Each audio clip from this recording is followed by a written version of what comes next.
កូនចៅប្រុសស្រីតែងតែមាននៅធัวកតញ្ញូការដឹងគុណចំពោះលោកឪពុកអ្នកម្ដាយអញ្ចឹងតើការដឹងគុណចំពោះលោកឪពុកអ្នកម្ដាយហ្នឹងនៅក្នុងធัวព្រះសម្មាសម្ពុទ្ធព្រះអង្គទ្រង់សម្ដែងយ៉ាងម៉េចខ្លះទៀតគណៈទានក្នុងថ្ងៃនេះខ្ញុំគណៈអាត្មាភាពមានប្រធានបទមួយចង់លើកឡើងសាកសួរទៅគុណចាស់ព្រះអង្គគ្រូសាសនារាំងសីស្រៀងស្រស់បងជាធម្មតាញាតិញោមពុទ្ធបរិស័ទយើងទាំងអស់គ្នាកូនចៅប្រុសស្រីតែងតែមាននៅធัวកតញ្ញូការដឹងគុណចំពោះលោកឪពុកអ្នកម្ដាយអញ្ចឹងតើការដឹងគុណចំពោះលោកឪពុកអ្នកម្ដាយហ្នឹងនៅក្នុងធัวព្រះសម្មាសម្ពុទ្ធព្រះអង្គទ្រង់សម្ដែងយ៉ាងម៉េចខ្លះទៀតណាអញ្ចឹងនឹងបានរតនាគុណចាស់ព្រះអង្គគ្រូបានបកស្រាយនៅធัวកតញ្ញូគឺការដឹងគុណចំពោះលោកឪពុកអ្នកម្ដាយហ្នឹងកូនចៅប្រុសស្រីហ្នឹងត្រូវមានធัวកតញ្ញូបែបណាខ្លះតម្រូវឲ្យមានការតបស្នងចំពោះលោកឪពុកអ្នកម្ដាយរបស់ខ្លួនទៀតណាសូមមុននមស្ការព្រះគ្រូទេពមនោ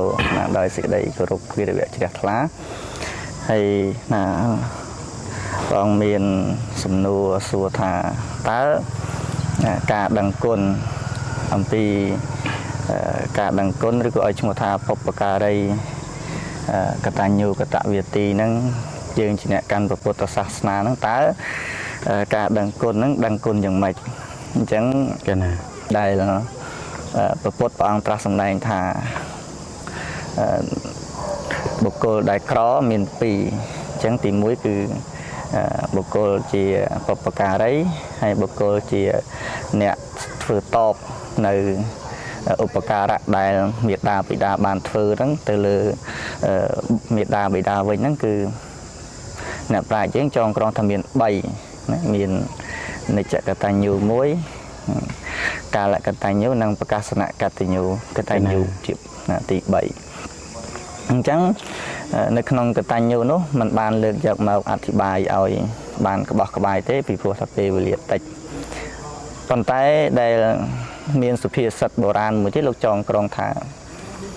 ការដឹងគុណតបគុណហ្នឹងកុំឲ្យដូចបុរាណភាសាលោកថាធ្វើបន់តនខែភ្លឺកុំចាំលោកឈឺស្លាប់មរណាទើបនាំកូនចៅមកវេដាដល់រូបមេបាអាត្មាគាត់ធ្វើបន់បែបនោះហៅខែងងឹតកូនអើយចាំពិតបន់នោះមិនល្អអញ្ចឹងបន់ដែលខែភ្លឺហ្នឹងមានន័យថាការដឹងគុណហ្នឹងហើយឃើញទេការដឹងគុណចំពោះមេត្តាបិតាហ្នឹងកូនចៅទាំងអស់នាំគ្នាធ្វើនៅឧបការៈគុណដឹងគុណតបគុណមេត្តាបិតាតនតែមេត្តាបិតាហ្នឹងនៅមានជីវិតហ្នឹងពីព្រោះថាម៉ែឪនៅមានជីវិតគាត់សុបាយគាត់រីករាយគាត់ដឹងថាកូនធំហើយកូននឹងបានដឹងខុសត្រូវស្គាល់គុណទោសស្គាល់បុណ្យបាបឥឡូវនេះកូននឹងក៏បានតបគុណហើយបានចិញ្ចឹមបីបាច់ថែរក្សាមេត្តាបិតាតនតែមេត្តាបិតានឹងនៅមានជីវិត